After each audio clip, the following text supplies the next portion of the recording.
Good evening, everybody, and welcome to our next and actually last TEXNH talk on cross-craft interaction, but we will have a new series starting in September with aspects on economy in aspects of making and crafting, but more on that will follow online and more information will come through in the next month.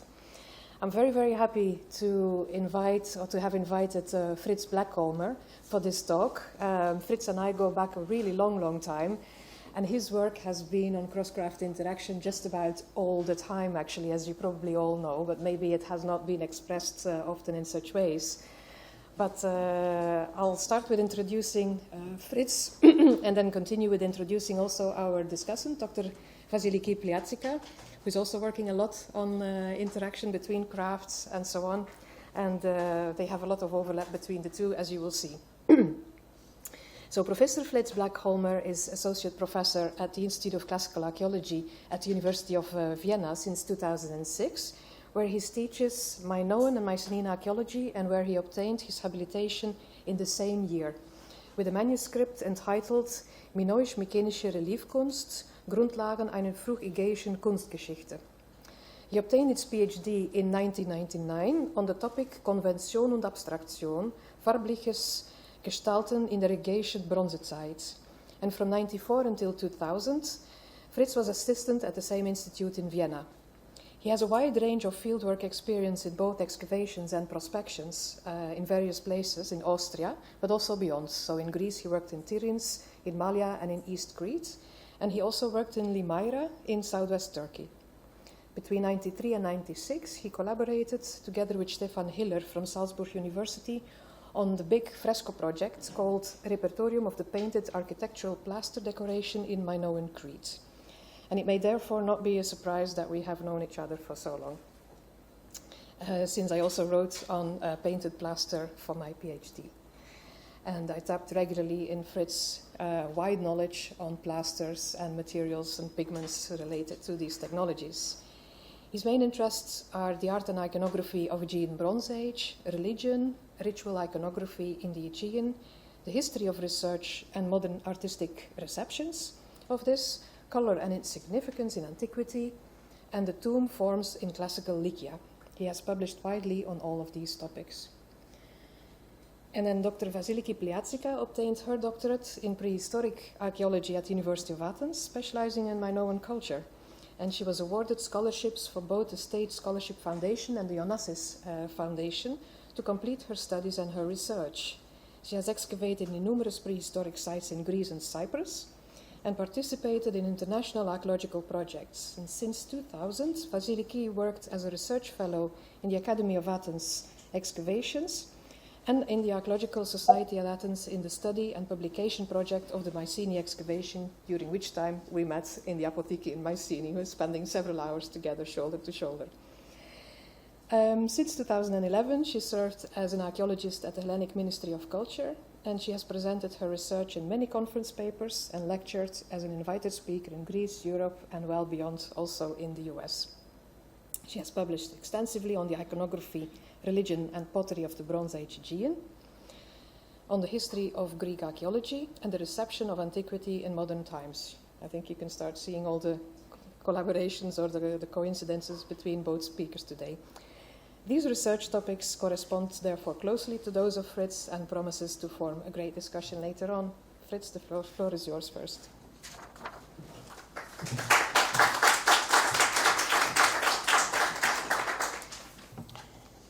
Κυρίες και κύριοι, αγαπητοί συνάδελφοι, καλησπέρα. Ευχαριστώ θερμά την N για την πρόσκληση σε αυτή την ομιλία. And many thanks to the Netherlands Institute at Athens. When N and I met for the first time, it was at a conference on color in antiquity at Edinburgh sometime around 9/11, 2001, and was presenting her innovative methodologies of technical analysis of Aegean plaster painting, while I gave a paper on color styles in the arts of the Aegean Bronze Age, namely in a very traditional methodology. As the editor of the conference acts wrote in her summary, a methodological approach which is unashamedly modern in its ethic perspective. By now, you know what to expect in the next 45, 50 minutes, a more or less traditional approach to Aegean iconography that, however, may be fruitful for a better understanding of artistic mechanisms, as I hope. Since the general subject of this series of lectures is making, creating, and agency networks, in my presentation here, I will focus on issues of cross-craft interaction and the interrelation between different artistic media of Minoan Crete, the transformation of pictorial concepts from one medium to another, and their possible models. Although the archaeology of Minoan Crete constitutes a relatively young scholarly field, by now, the iconographic spectrum is known to an extent that permits us to investigate the aforementioned aspects more closely.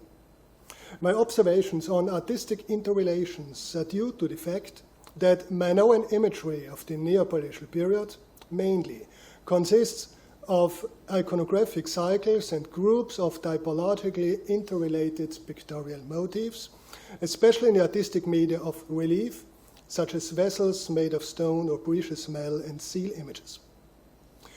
Based on two prominent examples of warlike iconography, you see them here, both coming from early Mycenaean mainland sites, but most probably produced in Neopalatial Crete, and their parallels. This lecture tries to trace back the possible origin of this iconography.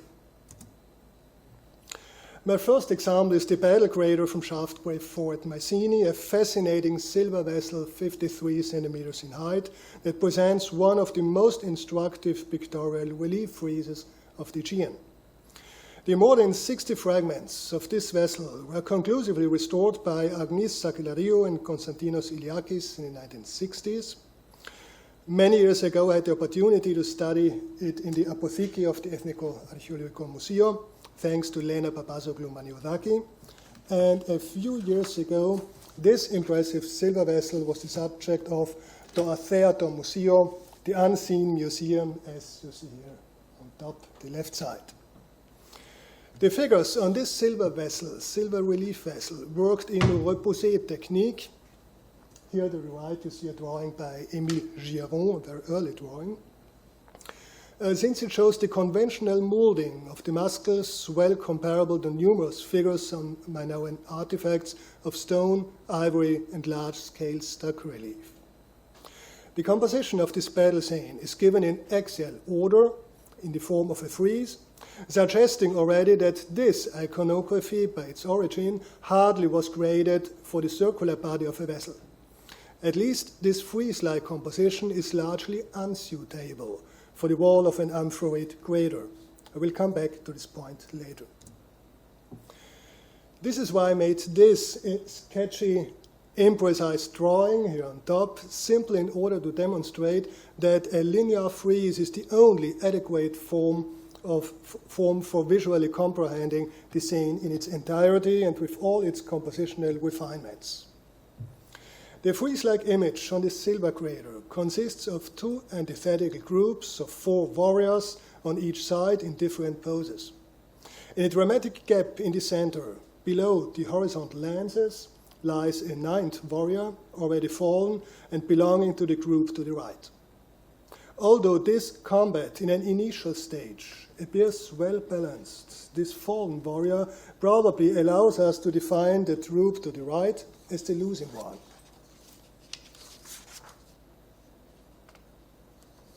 Both groups of warriors show more common features than differences in the outward appearance. They are barefooted and wear a pointed bard, a flounced kilt, and a boar's tusk helmet with varying top pieces, all of them well known from contemporary images on the early Mycenaean mainland and in Neopalatial Crete. Of the 8 standing warriors, 5 are carrying long lances and 2 are armed with arrow and bow.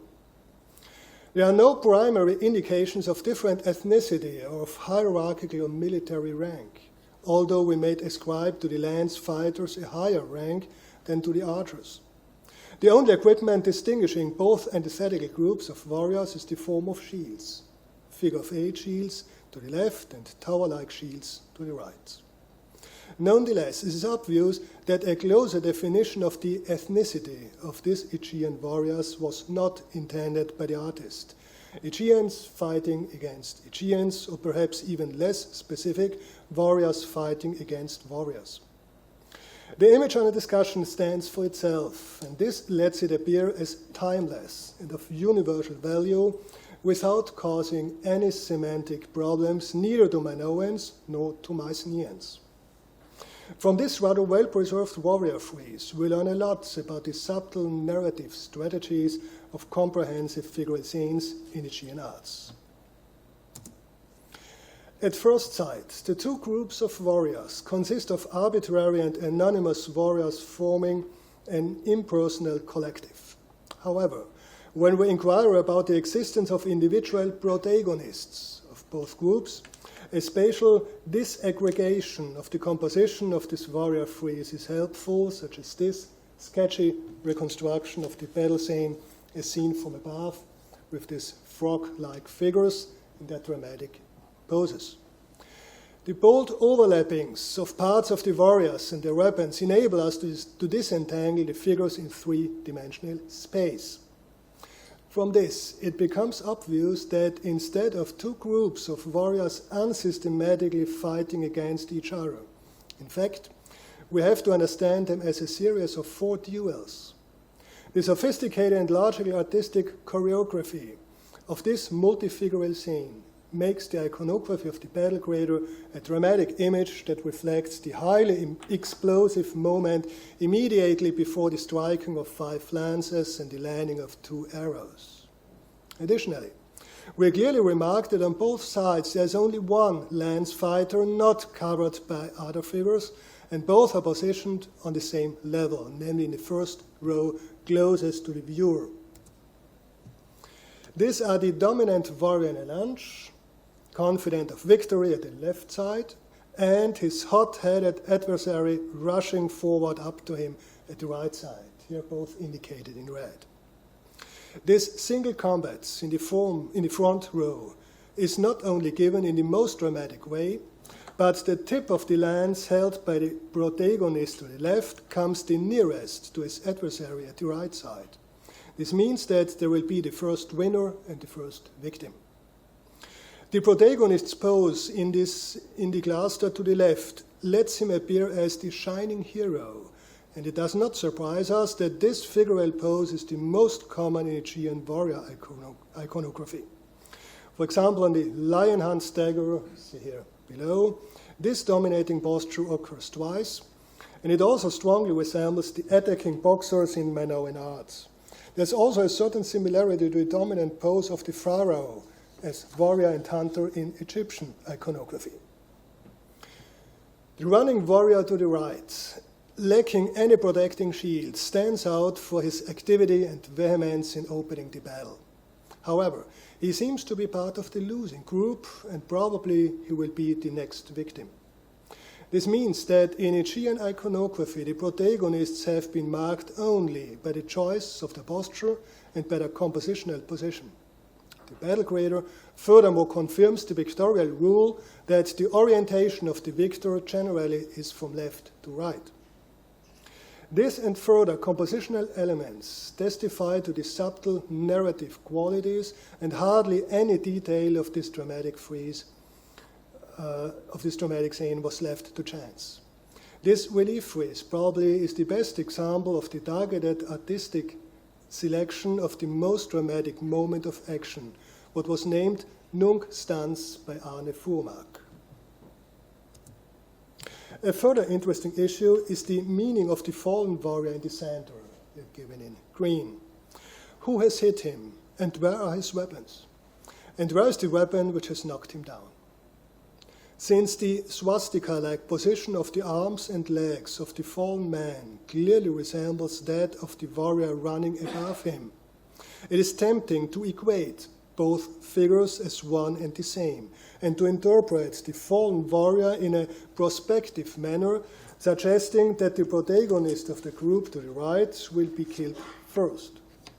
If this interpretation holds true, perhaps I'm wrong, the artist transgressed the temporal unity of the scene and gave us a strong hint for the future action and the processuality of the dramatic story he describes in his frieze. Although this comprehensive battle scene appears to be composed in an individual, varied manner, all figurative poses possess numerous parallels in other images from the shaft graves at Mycenae and especially from the Minoan world. The so far closest counterpart is shown on the lion hunt dagger here in the center again, found in the same shaft grave. Since, for instance, the motif of the hunter warrior carrying a figure of 8 shield given in profile is missing on the battle crater, both images can be related to each other only indirectly. Despite the superficial similarity of the poses of the armed figures in both frieze-like images, they exhibit merely convergences in their iconography, and both artists may have relied on the same reservoir or pool of pictorial motifs. This observation is supported by the golden signet ring with warrior scene from the same tomb, here at the bottom, the left side, showing even more substantial differences to the iconography of the battle crater. The faience ewer from the shaft grave 3, to the right, once presenting a single combat, apparently with comparable warrior poses, constitutes a further example from Mycenae. However, we should not disregard some excellent parallels in contemporary Crete. Especially the central group of protagonists constitutes the most frequently reproduced or quoted motif. Seal impressions from Ayutthaya present the helmeted warrior with his lance in a lunge and the rushing adversary. We can identify the central scene of the battle crater even more clearly on signet ring impressions from Katozakros, both of them here in the center, and the Zagros image is depicting both warriors in a more advanced state of confrontation. We also have to mention a fragment of a Cnossian stone relief vase showing its lower part. Here. Oops. Below. A helmet with elaborate crest and the upper border of a large shield covering the face of a warrior in an iconography possibly comparable to the miniature frieze from the West House at Akrotiri.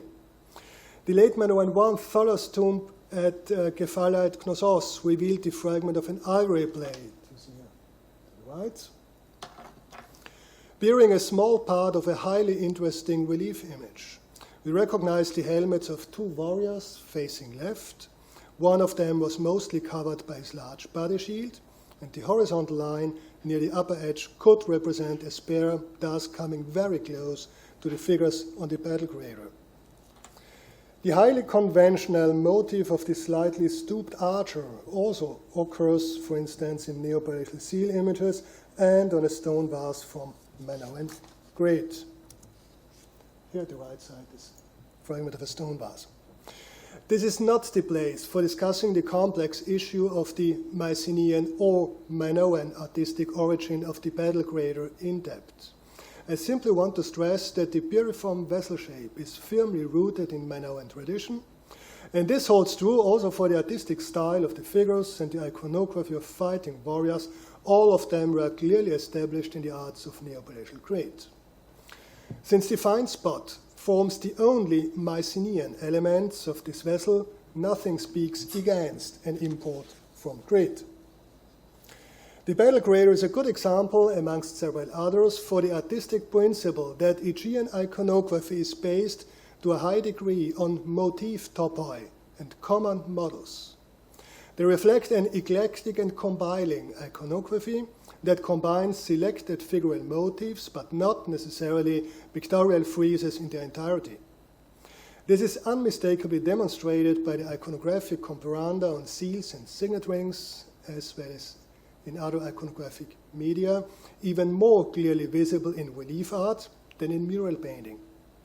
Most examples, as I've just shown you, seem to be extracts of comprehensive iconographic friezes, such as that of the battle crater.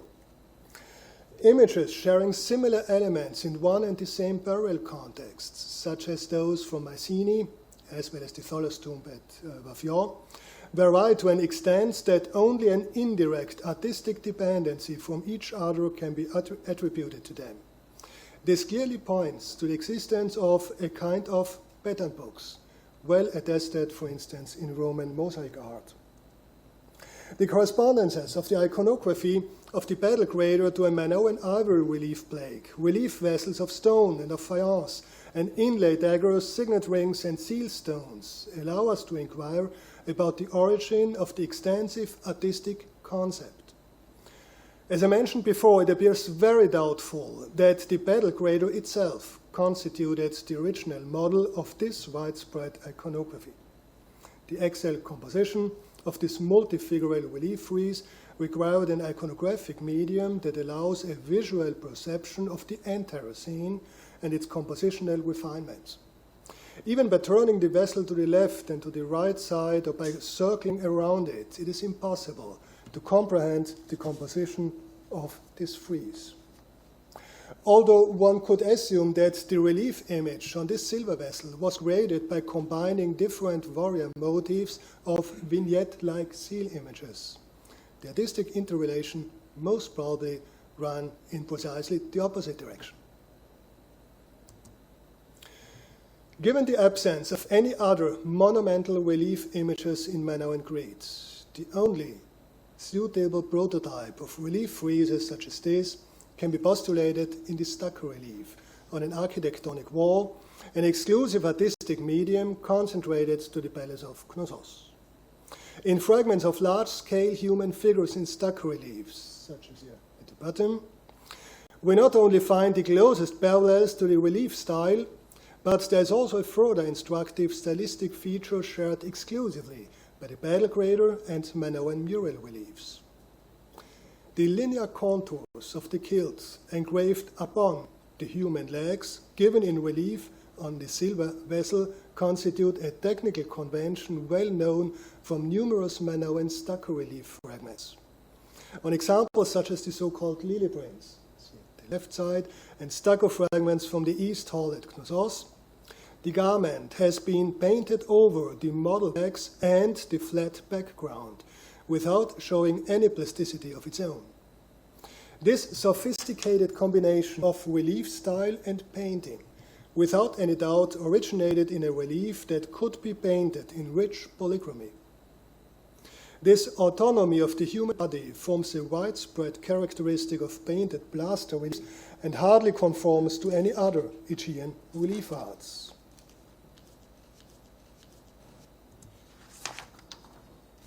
My second example of a warlike scene is the combat agate seal stone from a tomb of the Griffin warrior at Pylos, dated to late Hellenic 2a, which shows similarities and differences to the iconography of the battle crater from Mycenae.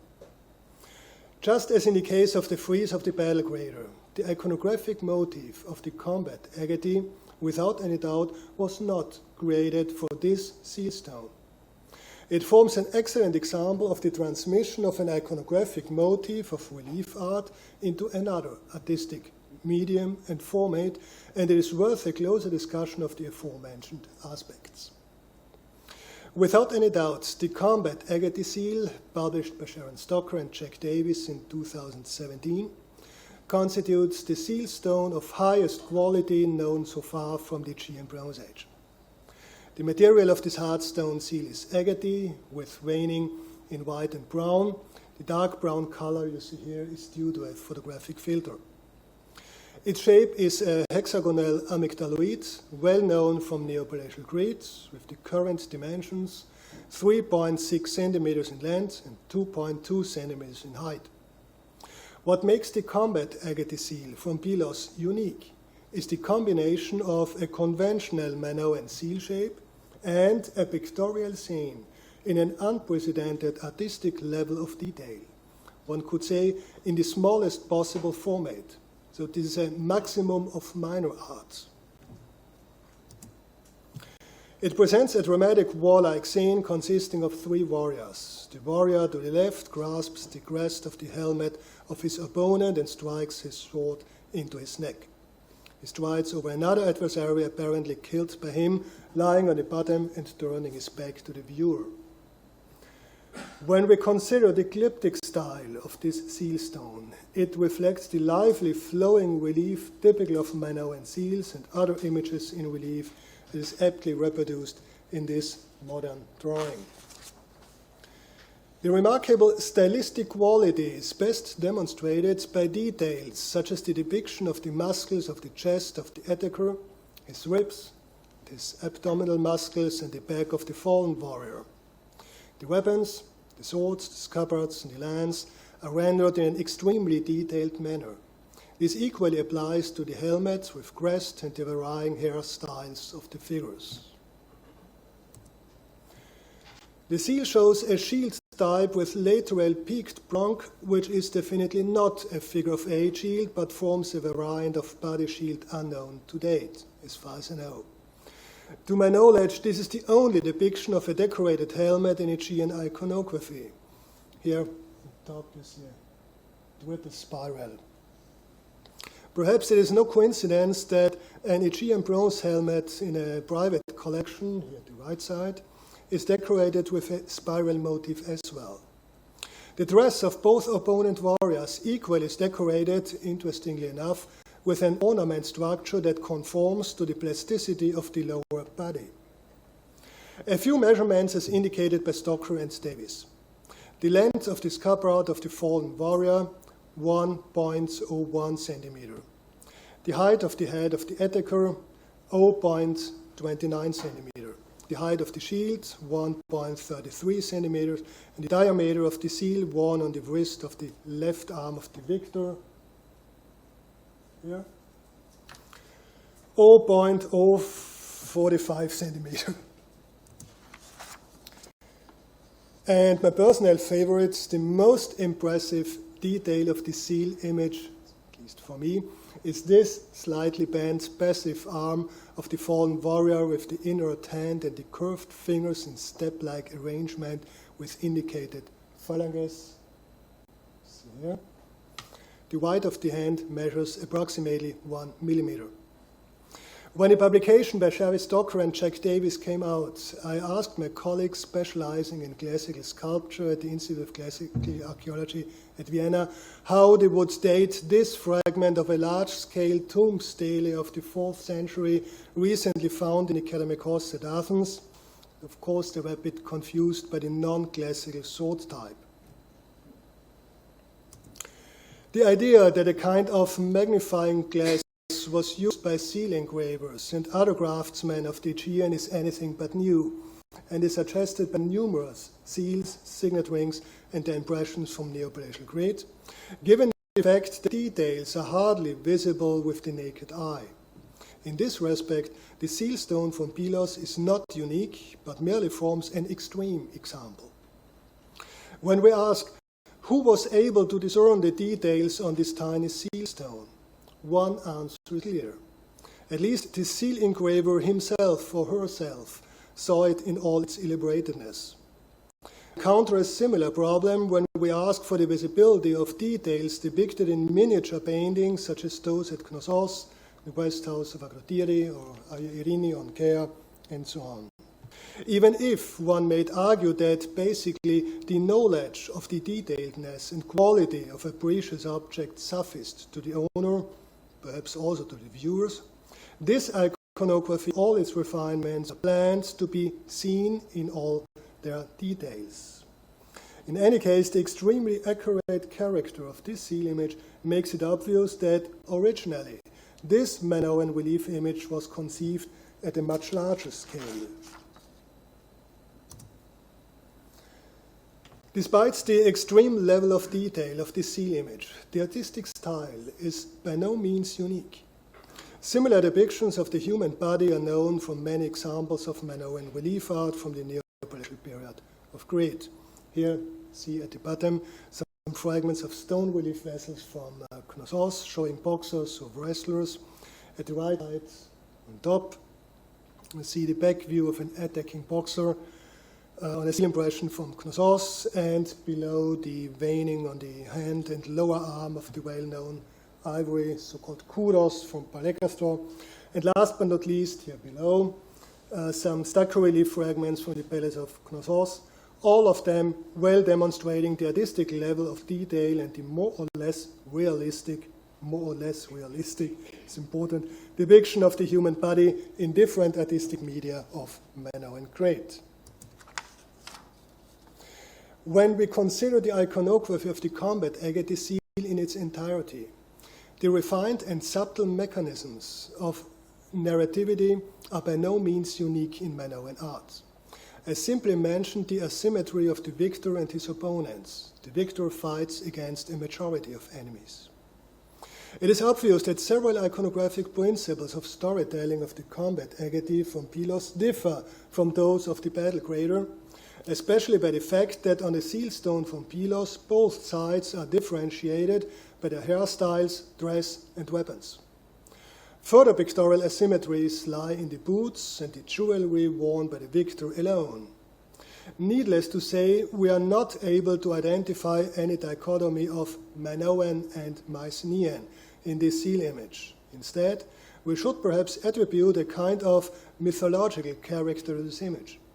Sherry Stocker and Jack Davis may be right in their interpretation as, I quote, a spectacle drawn from Aegean myth or legend in which a heroic male dominates his enemies, end of quote. As argued by Nikolai Kashansky recently, this seal image reminds us of the passage in the Homeric Iliad where Menelaus grasps Paris' helmet by its crest and turned his helmet back. However, going deeper into the interpretation of this image is outside the scope of my presentation here. As I've shown before, despite the uniqueness of the combat agate seal stone from Pylos, its iconographic elements possess a series of parallels in other warlike images. Combat scenes and related themes are an excellent example, amongst several others, of the fact that Aegean iconography mainly consists of pictorial formulae, stereotypical motifs. Excuse me.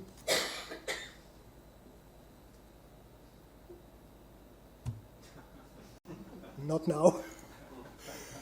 I was talking about pictorial formulae, stereotypical motifs, and recurring figural poses, which enabled the artist to select amongst them in order to create a variable iconography.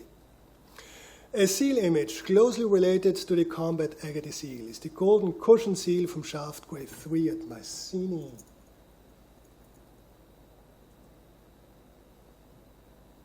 No. Back. Yeah, this one. However, the posture of the victor finds its closest parallel on seal impressions from Ayatriada, below. Despite its considerably simplified cliptic style, an amygdaloid seal stone from shaft grave 3 and a lantoid seal in the British Museum, both here at the bottom, form excellent comparanda for the pictorial motif of the warrior leading the final attack with his sword against a helmeted adversary equipped with a lance and a shield. At least the figural scheme, the basic scheme, is almost identical with that of the combat agate seal. Seal images such as this are good examples of what I mean by the term variability. The combat agate seal from Pylos probably also enables us to clarify the meaning of a detail depicted on the lantoid seal stone from shaft grave 3 at Mycenae, namely the enigmatic three-checked object behind the attacking warrior and his shield, here at the left side highlighted in red. I always believed that this is a simple rockwork motif. However, when we turn the seal image 90 degrees to the left side, as you see here at the bottom, we recognize from left to right the series of a lower elevation, a higher one, and a flat extension. This somewhat reminds us of the contour of the defeated enemy depicted on the Pylos seal stone. His upper body, the tightened leg, and the other leg stretched out. Although the lateral position of the defeated warrior appears unusual, examples such as a lantoid seal from Dragana, the right side, and several other examples too, shows a similar compromise by another seal engraver. If this comparison holds true, this enigmatic tripartite structure neither signifies a terrain motif nor a simple filling ornament. Instead, it may reflect the third man, a fallen warrior of the same type as depicted on the combat agate seal from Pylos. It could well be that the engraver of the seal stone from Mycenae misunderstood the meaning of the structure, which he saw on a schematic sketch or model from which he took this tripartite pictorial feature. Obviously, this element was judged by him as worthy of inclusion in his image at any place of the seal. This would be a good argument for the use of pictorial models, which, however, were used in an unconstrained, free and creative manner, especially on seal stones of lower artistic standards. This unique seal stone of outstanding quality from a tomb of the Griffin warrior at Pylos looks perfect. Well, does it look perfect? Does it really look perfect? Really perfect? No, it's not really perfect, at least not perfect in the sense that it conforms in all its aspects to the Minoan iconography of this period. When we compare the proportions of the figures of the combat agate seal with those of other fighting figures in similar poses, warriors, hunters, boxers, wrestlers, and others, we clearly remark disproportions of the figures, such as the extremely small head of the attacker, his short left arm and his enlarged right leg, as well as the unusually elongated left leg of his adversary. These obvious deviations from the Minoan canon, more or less a canon, not a real canon of course, of depicting the human body strongly suggests that this iconographic motif was transformed from another artistic medium and adapted to the amygdaloid hexagonal seal shape with its narrow lateral parts. This assumption is furthermore supported by the curved contour of the terrain along the lower edge of the seal that hardly can be literally understood as a combat in a natural depression. Instead, it is simply due to the adaptation of the standardized Minoan seal shape. Alterations and compromises such as these, made by this outstanding seal engraver, make it reasonable to postulate a rectangular, frieze-like format as the prototype of this pictorial motif in its ideal Minoan form and original conception, which is also supported by iconographic parallels known so far. Despite several differences, the gold cushion seal from shaft grave 3, here you see it again, to the right, constitutes the closest iconographic parallel to the seal stone from Pylos and suggests at least an indirectly shared pictorial source.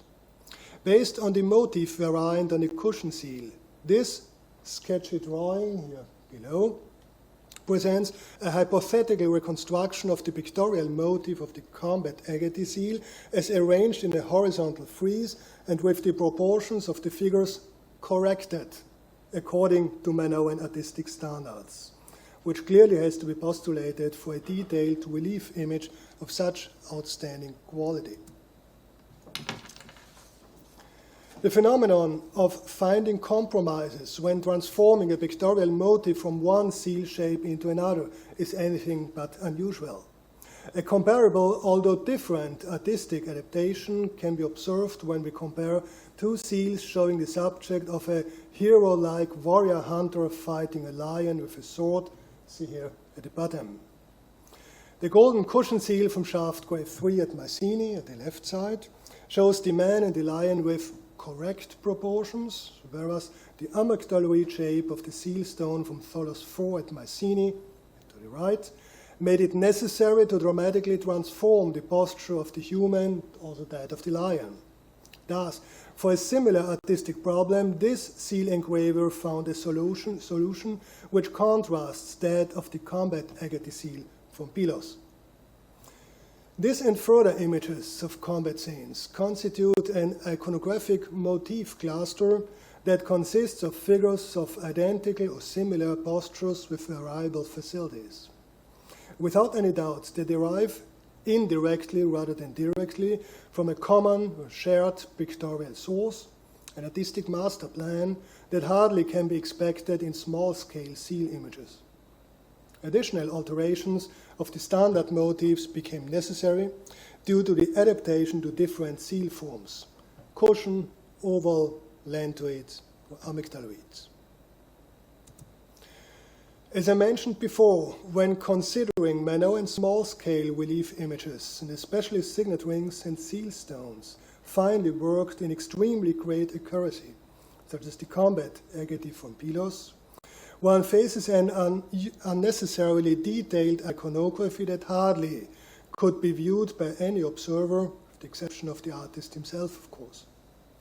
Although the reasons for this phenomenon elude us, it is difficult to believe that these images, in all their complexity, were conceived exclusively for almost invisible miniature art forms alone.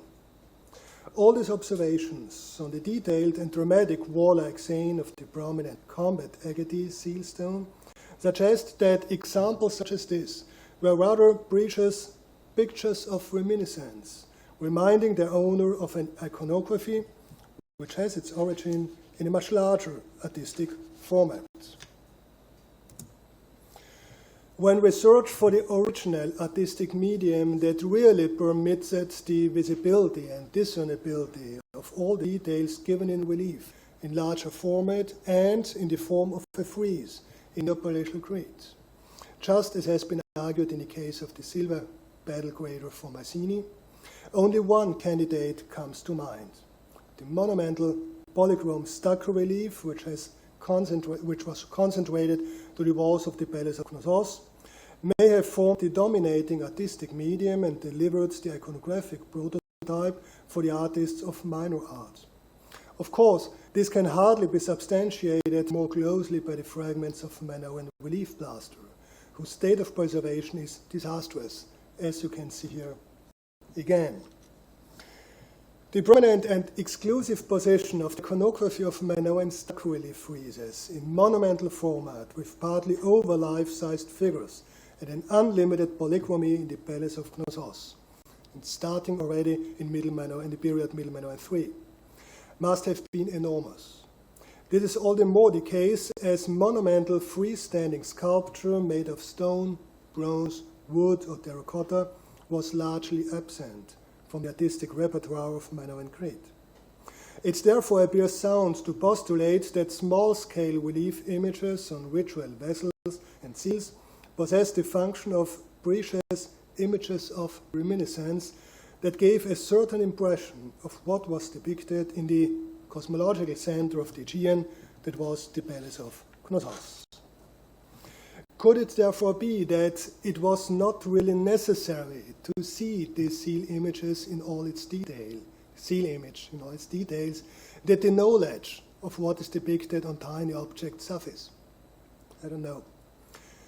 In any case, the combat agate seal, with all its details given in relief, may provide information regarding its prototype much better than any other seal stone, signet ring, and small-scale relief image.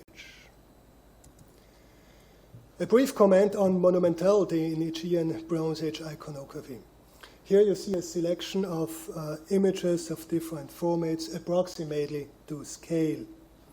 In the early 1960s, Hagen Pisans observed that in the Aegean, minor arts formed the real great art.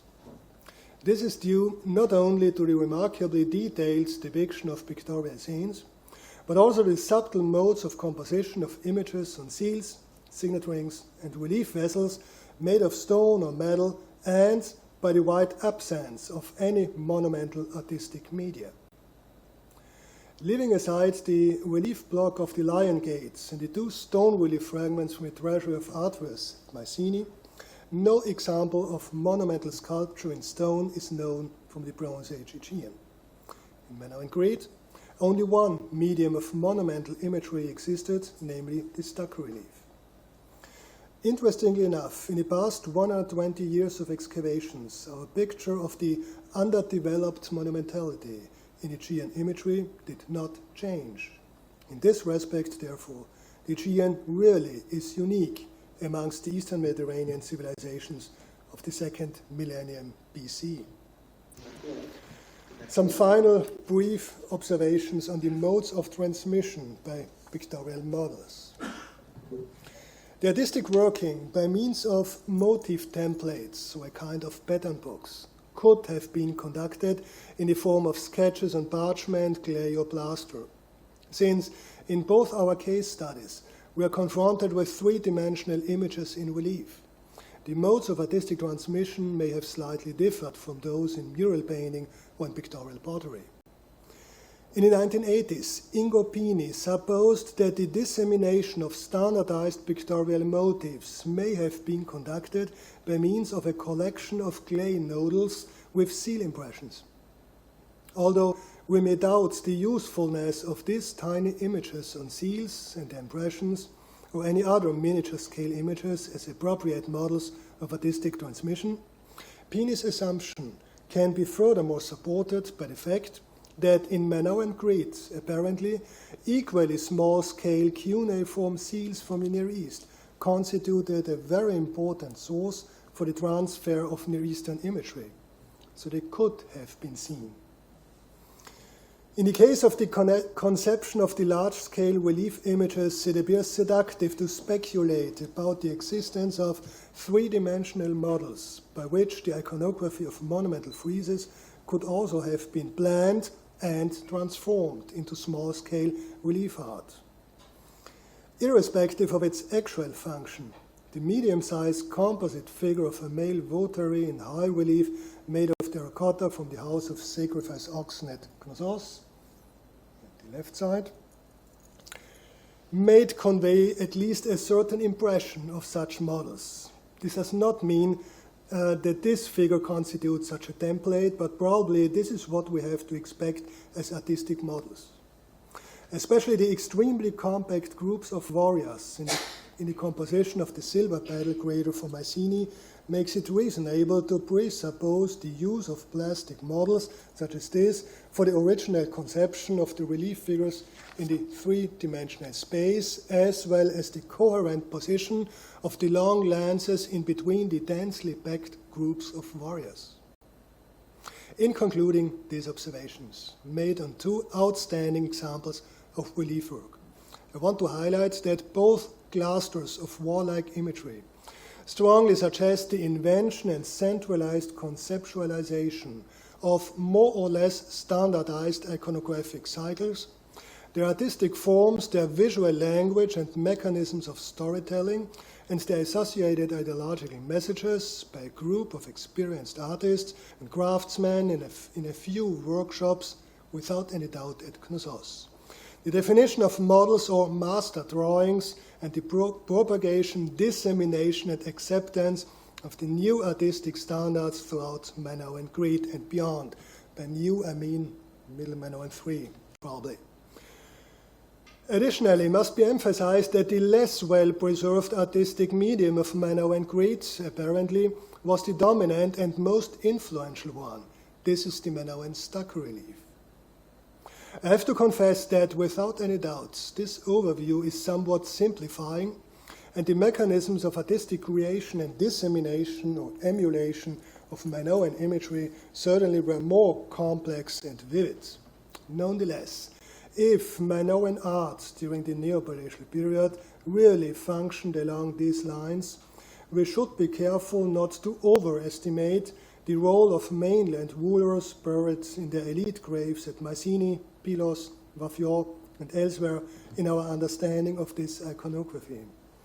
In any case, the artistic milieu in the Aegean of the 17th, 16th centuries was strongly shaped by Minoan palatial ideas, or at least similar visual codes.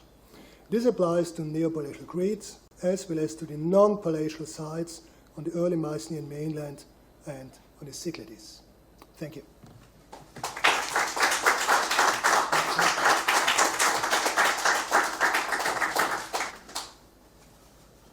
Thank you very much, Professor Blakolmer, dear Fritz. This was a great talk, at least for me, but I'm pretty sure the audience here, as well as online, really enjoyed it. I would give an alternate title to this talk. I would call it Back to Basics, because Professor Blakolmer actually helped us really go back to basic iconography and reading images again in a fresh view.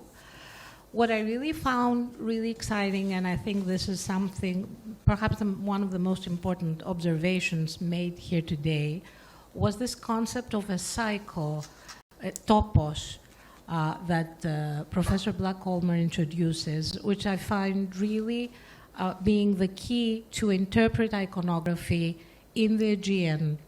And when we're talking about Aegean iconography, I think it was pretty clear, and you stressed it well enough, that we don't have to be constantly looking to find the Minoans and the Mycenaeans and just look for specific details. If anything, this iconography proves that we are not looking at individuals, and we may not be looking at ethnicities or groups of people living in the mainland or in Crete as we perceive them today. So this concept of a cycle, I think, is really crucial to understand how they perceived iconography, how they portrayed it, and how the viewers saw it as a cycle, as a unit. What I find really fascinating is that you really went into this concept of the third dimension, in both the images, the main images that you introduced, and I was really interested in the concept of traveling images, perhaps traveling artists as well, and how these images are transmitted from one medium to another, and as it appears more logical, from large-scale painting to the minor arts. As you said, the relief stucco frescoes are the most probable candidate. We actually have stucco relief frescoes in Mycenae now, because we have the large bull from the house in Pliatsika, which I don't think is, by the way, I don't think it's 3B1 as dating from the house. I think it's much earlier, but whatever. Don't let me go there. But indeed, stucco relief is a very interesting candidate. We should also, though, keep in mind that we have other arts that are missing. For example, woodworking. We have this incredible ivory working, which is, I think, is very closely related to woodworking. We could have large panels, large wooden boxes, would be very easy to travel, by sea or whatever, and transmit. You could have a large panel on a casella, as we say in Greece, on a large wooden box, and they would have pretty much a very complex representation, and also being flat as in a frieze.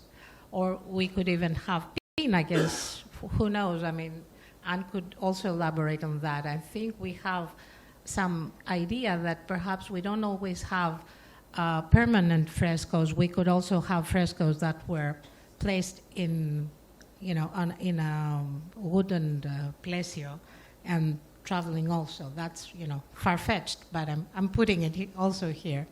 So this concept of cycles is really interesting to me, and it helps us interpret much better the things portrayed.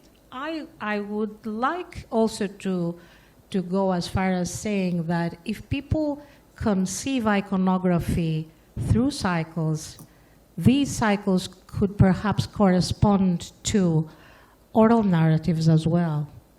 And I think it's something that you have also commented on. This is something we should keep in mind of how things may have been perceived and interpreted that way. I will finish with a question. Don't let me bore you, and I'm going to give the floor to you. I was just wondering if we could think in this really early time of the beginning of the late Bronze Age, could we have the same people working in more than one medium? Because for the late, in late Mycenaean times, we know that we have people working in Mycenaean pictorial painting. We have at least one painter who also is familiar with fresco painting.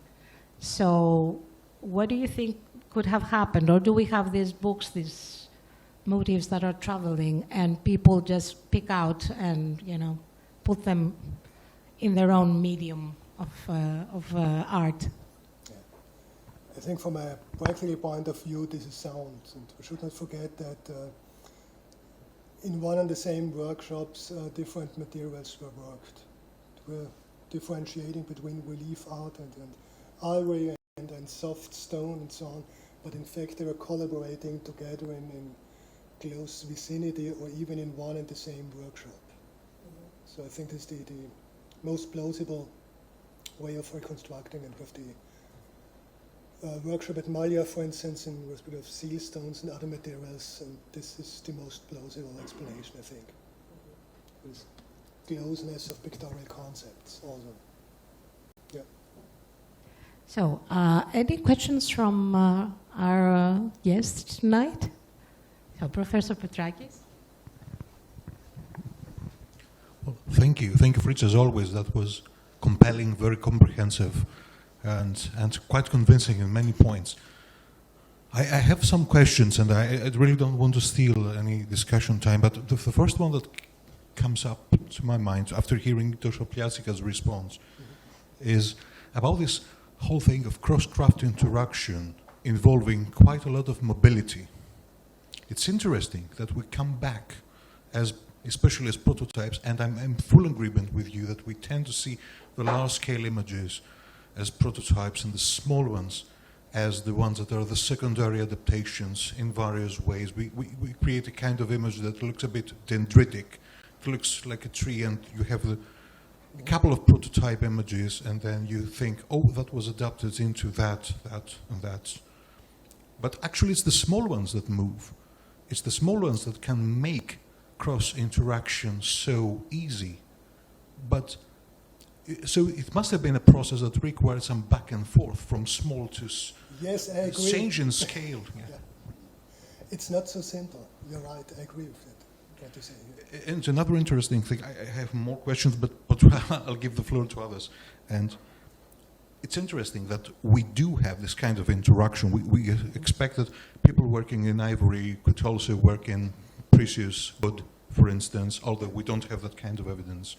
And of course, we tend to see, oh, they're working in signet rings, and signet rings are so close to wall painting in terms of composition, and one can see that the oval bezel may be an attempt to adapt into the need to have this more elongated, that stress the horizontal axis for enhance the narrativity of the scenes and so on.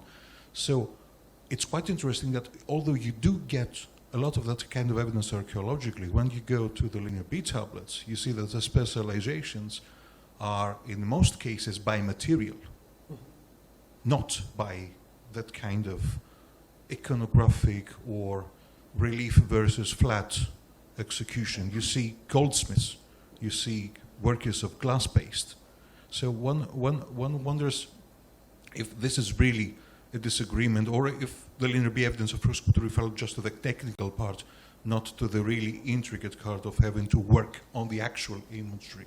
So any kind of thoughts or response to that? Thank you, Vasiliki. I have to agree again. It was more complicated. We have this professions, mention of professions in linear B texts, of course. I don't think that in this respect there were many changes from Neopalatial Greeks to palatial Mycenaean sites later on. But this pattern was more vivid than it's visible to us. Yeah.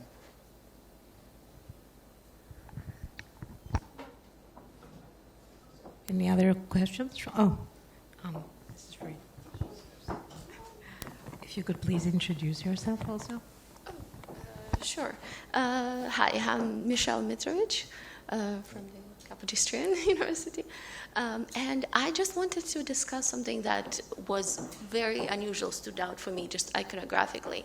When we're talking about the fallen man that's been trampled, it seems to be he's going in the wrong direction, right? If he's the enemy, he should be coming in the opposite direction and being trampled as he approaching the enemy. However, what's really unusual about this figure is the beard. And we don't really get a lot. What do you mean by the wrong direction? Hmm? I didn't understand what you mean by the wrong direction. Well, he's crawling in the direction, the same direction as the group on the right, where if he would be charging the group on the right, he would be... Fits well, I think. So Unless he's turning, him around. sort of crawling back to get to his own group, versus he's being killed in the moment of charging and collapsing, which you would expect more. But what's really interesting is his beard. It appears to be a quite long beard, which is very unusual, of course. We have like a Cretan seal with a bearded priest, we call him. But also, I think a group on the left appears to have a pointy, what looks like a beard. And I don't know if you've seen anything quite like this in anywhere. The beard aspect is very unusual because, of course, we usually have very clean-shaven warriors. And the man on this stone relief fragment, I've shown it before, clearly has a beard. There's several examples, but not a lot of them. Interesting. Okay. The one that points to a Mycenaean, or yes, of course. And shaved Minoans. Interesting. There's several examples also on seal stones of bearded men on Minoan, clearly Minoan seal stones.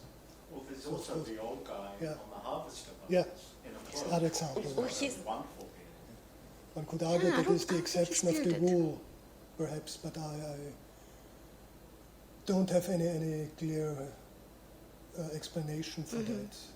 Perhaps it's simply variability or indicating the age would be a possibility. Yeah.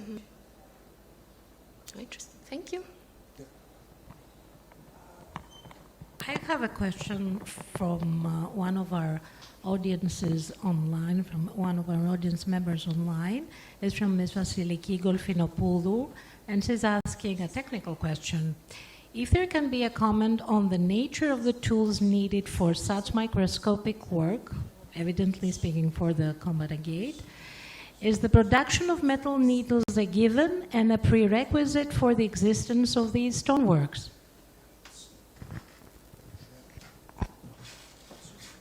The only answer I can give as a non-technician is that, in fact, it was possible to conduct it.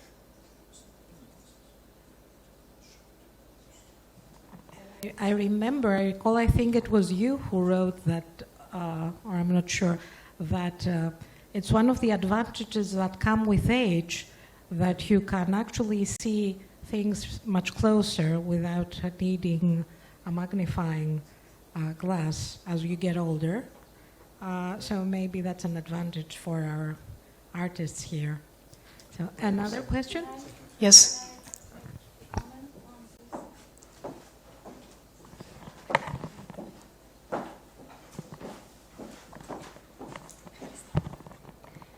Okay, thank you very much. Ooh, so loud. Thank you very much. It's always great to listen to you. I have a comment which is relevant also to the last question. I have been working for the last 3 years on signet rings with Akis Goumas, an experienced goldsmith. And one of the hypotheses we wanted to test was the use of magnifying lenses. We saw that in practice, there's no help at all, because whether you engrave a siltstone or chase a signet ring, the tip, the end of the tool, will prohibit you from seeing the surface. So instead, Aki suggested, as it happens today, that craft persons started working on a larger scale, another material, perhaps leather, and gradually they went to smaller and smaller surfaces. By the time they reached the surface of 2 centimeters, 2.5 centimeters, that's about the average surface of siltstones, their mind and hands had memorized the analogies needed. And it was much more easier for them to engrave without actually seeing it. That perhaps answers the question. A great comment, thank you, from Dr. Eleni Thank you. Konstantinidis. Thank you. Thank you, Eleni. A question from Anne I think this is very convincing, this method. Okay. Eleni, you said exactly what I wanted to say, because I remember that from the previous talk. But there was something else in relation to what Vasily was mentioning. The crafts, the specialized crafts on the Linear B tablets, the goldsmith, the bronzesmith, and so on. My feeling is that this could well be the specialists and the best people that were working for the palace that were mentioned in the tablets. Because if you, for example, look at specific workshops in Amarna, you see that craftspeople of metalwork also work alongside the ones on glass and actually exchange materials, recipes, and even occasionally some hands as well. Yeah, you see the same thing happening in classical periods as well, where you have the classical typical red figure pottery, and people are specialized in making the pots, or they're the painters, but the real best ones are capable of doing both equally well. So my feeling is that it could potentially be that the Linear B tablets only mentioned the real specialists in specific materials, and not the ones that also work on several materials together. Yeah, I don't know. It's just an idea. But in any case, it's quite clear that if you work in wood and in ivory, both a layered material, depending on how you turn it, but if you really want to work on wood on a surface and carve into it, you need to have it in this direction and not in that direction. And in that case, it's in exactly the same way as you carve in ivory, because ivory is also with concentrated circles. So the effect will be exactly the same if you work on both materials, and therefore has some guidance as to how it goes into the material for smaller scale production. So it certainly would be a possibility that something larger scale was made in wood and ivory. As Eleni is referring to an earlier material, or the bigger material like leather, for example, which is soft. These materials are also soft and would help to go gradually to something smaller. And I think we should also not forget that we have absolutely no evidence, or at least very little, of wax material. The only thing I can think of wax is the fact, of course, that we have bee and honey production, so we have wax. And then the Uluburun panels for writing that have the inset where wax very likely was coating them, the ones that were crossed on the wood, if I remember, with ivory hinges. So certainly wax was available in several harnesses, and wax comes in several harnesses as well. Again, a very useful training material, easily recycled, easily redone, so apprentices can go crazy if they like, nothing lost, just ideas. Please find it somewhere. No, I always have in mind this very ugly terracotta, rather clay, it's not really terracotta, figures in the, I think this was in the Victoria and Albert Museum in London. They're really ugly figures, but I needed it to make to correlate them, to bring them in the right order. And they were even more uglier than this terracotta figure here. And something like that, I could imagine that this, in any case, something was necessary for creating such a master plan before you move on to a larger scale, over life size, stucco relief or whatever. Yeah. Thank you, Fritz, for a fabulous talk. In terms of master craftsmen working across materials, let's not forget that Michelangelo could paint and sculpt just as easily in two completely different media. And he was a master at it. But I had two questions. And the first is, I was particularly struck by the victors moving from left to right. So I started thinking about Linear B tablets. And all of the ones that I know are written from left to right. And so and that is surprising, because when you look at archaic Greek epichoric script, you can write from left to right, from right to left, and if you're writing vertically, you could flip the letters any which way you like. And I haven't really looked at any Linear 8 tablets.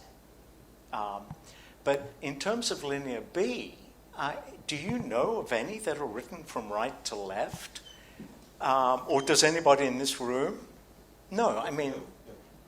In linear A, there are some examples of right to left. And spirals, right? Is left to right. Right. We've got spirals as well. In Cretan hieroglyphic, we do have some variation. But that's Cretan hieroglyphic. In the linear script dominates. Which is... Field from Delphi, I think, where both options are possible because the signs happen to be... Could be. From the down, you mean? Yeah. Okay. But this is... I think that's a science sequence that ends and begins Either on the way same is possible. So we cannot know. So we cannot know. And my second question is really about the combat agate, because whichever way you look at it, whether it's a mythological figure or a human figure, the guy who's a victor is very clearly Minoan. I mean, look at the long hair, look at the loin, the tight belt, the loin cloth, everything is Minoan. So what is a victorious Minoan doing in the tomb of a Mycenaean griffin warrior in Pylos? I sort of say that tongue-in-cheek. I think I could answer my own question, because if he is a mythological figure, it's of course that he's. But it's nevertheless interesting that it's very clearly a Minoan, whereas on the Shaftgrave warrior crater, there's really, apart from the shields, there's really nothing to distinguish the two sides. I mean, they're wearing the same helmets, they're wearing the same kilts. So thank you. We have to prove it, but we should not expect such a dichotomy, Minoans and Mycenaeans. You could also find some other dichotomies. Aegeans or foreigners. Where are foreigners in Aegean iconography? There were a few. For a question on the direction of reading imagery and reading text, I think in Linear A there are more exceptions, written or reading from right to left, a few more as far as I know, and in Linear B this is absolutely, almost all of them are from left to right, I think. Yeah. Sometimes you can get the boost through finger, Yeah. something that looks Exactly. like boost through, but that's crowded writing because of lack of space. Yeah. In almost all cases. It's very neat, very, very orderly. Yeah. It's very difficult to argue in iconography, because of course it depends on the state of preservation. So fortunately it's one of the few examples where you can argue harvester vase or a few other examples, but in this respect it's very dangerous. We should not do it, arguing on the basis of small fragments, of course. There could be antithetical order. So in this case, it's not a question of direction of reading, but of looking, of focusing to the center and other mechanisms. But there also exist a few exceptions in mural paintings, for instance. That's mainly from left to right. And may I remind the painted stele from Mycenae will have 3 registers, and it's read from left to right and from top to bottom, exactly as in writing. So let me give the floor to Dr. Kelder. Thank you. Thanks for that, as always, Fritz. And I don't want to keep it, or I do want to keep it short, really. I just heard the word wax, and I think I should add to that. There's a mold, but you probably know it from Festos, I think, for for making a hand, a fist, a clenched fist, of which I'm obviously quite interested at the moment, possibly for larger statues and things like that. And then you made a remark about wood, and I think that's a very valid point as well. There is a reference in Hittite texts of a cult statue that travels from Agioa to Gati, which does seem to suggest that you have potentially quite elaborate, potentially structures with a deity in it that go across the sea. So yeah, there's a whole lot of stuff missing. Yeah. Thanks, Ezra. Exactly. Yeah. Thank you, Jörg. Yeah. Thanks again. Cheers. Yes, please. Hi, Heinrich Holler, currently National Archaeological Research University.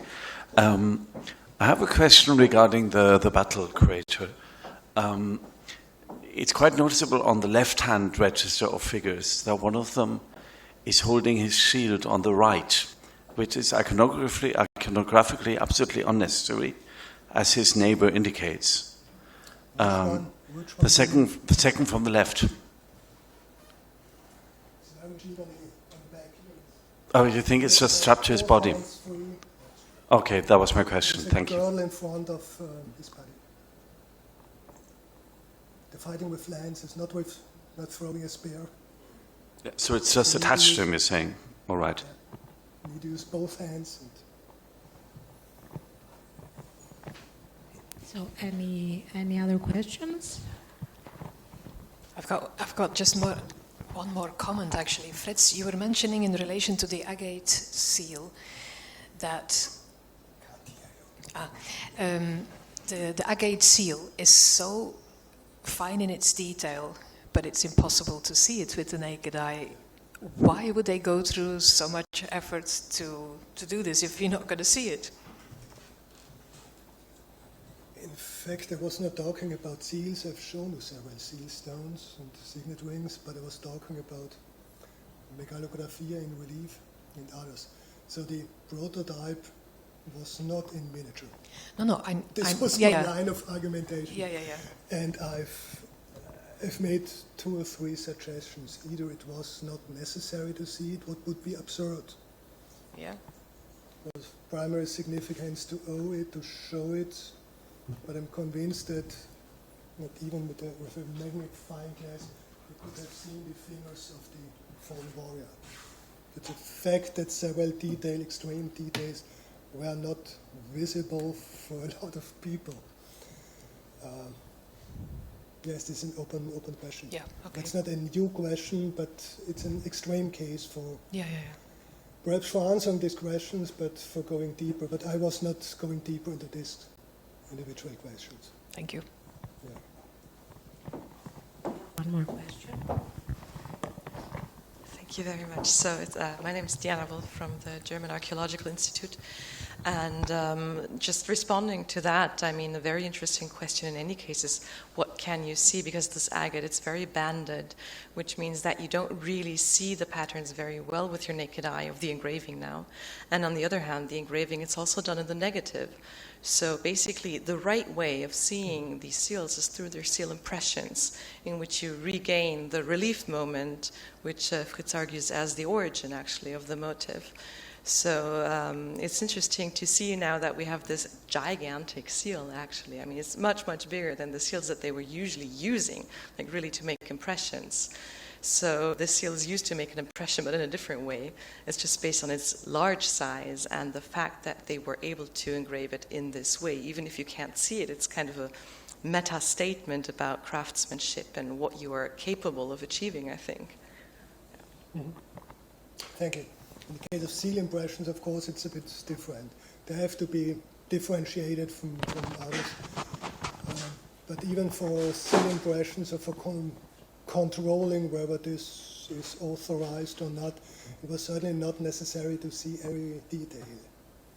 So there are different layers for answering these questions, but I don't have any clear answer, a reasonable answer to this question. By the way, very few of the signet rings and seal motifs I've shown to you were used for being impressed in administration. So most of them, even those from the shaft graves of Mycenae, were most probably not used for administration, certainly not in administration on the early Mycenaean mainland, since there was no administration by sealings on the early Mycenaean mainland. So exactly, I couldn't agree more. And coming to your question on the right way of seeing the images on the impression, it's quite interesting. When you get to the sealing, it seems that they care even less about the image. They can distort it a bit. And sometimes they do this amazing thing, they write over the seal. You have so much in linear B that's subrazegelum, it's over the seal. So how much they care about the seal once you get the sealing, it's a very interesting question. And of course, the demon of discovery has brought us to such a condition in which we have hundreds of sealings and hundreds of seals, and not even a single good match, convincing match between them. So you don't you can suspect as much as you like that some of the ceilings you have recovered was used strategically, but you lack the concrete evidence about it. It seems that there are two huge bodies of evidence with zero overlap, which is amazing, but... Thank you, Vasily. But I think the only positive thing in this frustrating situation is, as far as I know, that the situation with the matching impression and the original is almost the same in Mesopotamia. So whatever that means, whatever will be the solution, except that in Mesopotamia we can say it's a vast area, but in the Aegean you would expect, with such a restricted use of seals, you would think that you would find one. But very good point. That's exactly the same as in the answer in Near East. Yeah. Do we have any other questions from our audience? We have one online. Okay.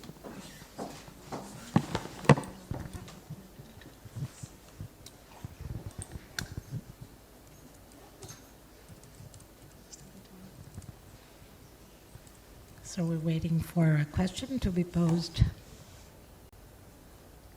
from Professor Panayotopoulos. In the meantime, I would just like to stress how much I really love the fact that despite the stylized cycle of the combat between two warriors, and which Professor Blakolmer very well demonstrated how it works in different media, we have this excellent fallen warrior who is always different. It's always depicted he's the most exciting, I think, figure in these scenes. He's never the same.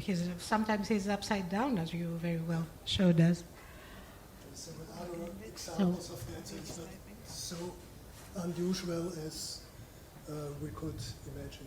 Yes, and in this instance of the battle crater, I think it recalls those Egyptian examples of the pharaoh stepping on fallen warriors, but this is not the case. This is just practical. I mean, someone walking or striding, as in the case of the agate, over the fallen warrior. It's not, to show disrespect or anything. It's more of a practical thing, but it's always, and I really agree with you that he's the most exciting figure, I mean, in an artistic sense.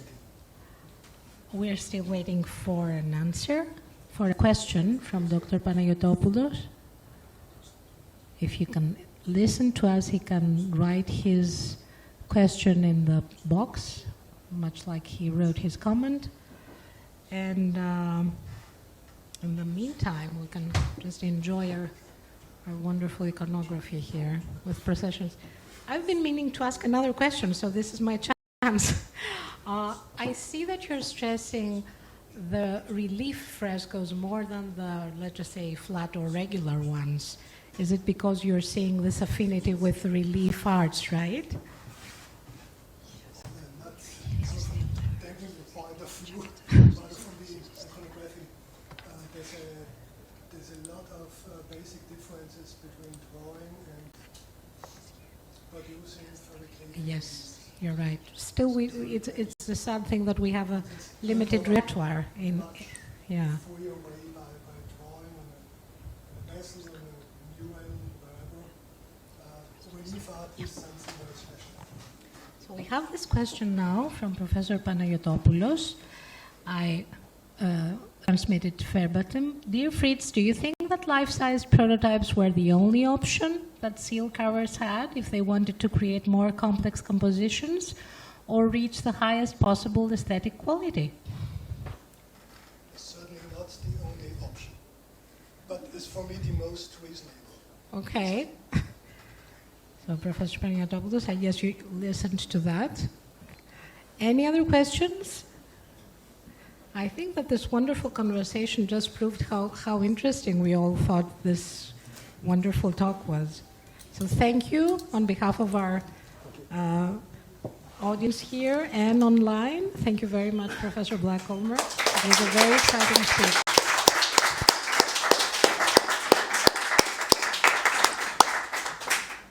Thank you both, Fritz and Vasiliki, for a wonderful talk and discussion, for the audience to be here, and invite you all for a drink upstairs and a continuation of the chat if you feel like it. Thank you all. Thank you.